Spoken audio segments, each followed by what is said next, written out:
남편이 세상을 떠나고 홀로 남겨진 어머니는 앞으로 어떤 삶을 살아가야 할까요? 남편이 받던 연금이 월 18만 엔이었다면 과연 어머니는 같은 금액의 연금을 그대로 받을 수 있을까요? 안녕하세요, 도쿄스토리입니다. 오늘은 일본의 공적연금 제도 중 많은 분들이 궁금해하는 유족연금, 그 중에서도 유족후생연금의 구조와 수급 가능 금액, 그리고 놓치기 쉬운 신청 요령까지 하나하나 짚어보겠습니다. 먼저 일본의 유족연금은 두 가지로 나뉩니다. 유족기초연금 그리고 유족후생연금입니다. 유족기초연금은 국민연금에만 가입한 사람이 사망했을 경우에 유족 중 특정 요건을 충족한 경우 지급됩니다. 하지만 조건이 까다롭습니다.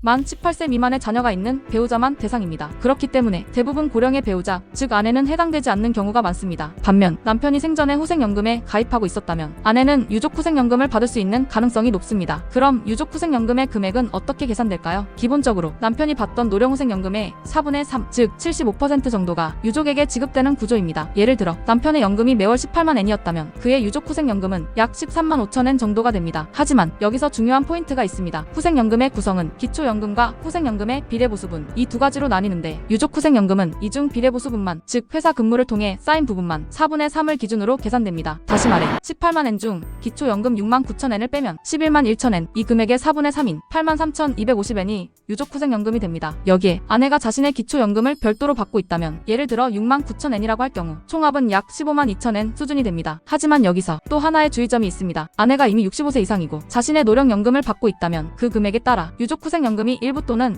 전부 정지될 수도 있다는 점입니다. 예를 들어 아내가 월 2만 엔의 노령후생연금을 수령하고 있다면 유족후생연금은 2만 엔이 감액됩니다. 즉 자신의 연금이 많을수록 유족후생연금은 줄어드는 구조입니다. 그럼에도 불구하고 유족후생연금이 가지는 장점은 있습니다. 첫째, 비과세라는 점입니다. 유족후생연금은 소득세, 주민세, 건강보험료가 모두 면제됩니다. 다만 즉 개요보험료는 별도로 납부해야 합니다. 결국 실수령액 자체는 많지 않을 수 있지만 세금이나 공제에서 오는 혜택을 생각하면 실질적인 체감 수입은 상당히 큽니다. 또한 상황에 따라 중고령과 부가산 또는 가산연금이 추가로 지급될 수도 있기 때문에 꼭 개별적으로 연금사무소에 확인해보는 것이 좋습니다. 그렇다면 이 유족연금은 언제까지 신청 가능한 걸까요? 원칙적으로 5년 이내입니다. 남편이 사망한 시점부터 5년 안에 유족연금 청구서를 제출해야 수급권이 발생합니다. 청구를 하지 않고 5년이 지나면 받을 수 있었던 연금도 받을 수 없게 될 수 있으니 신청은 빠르면 빠를수록 좋습니다.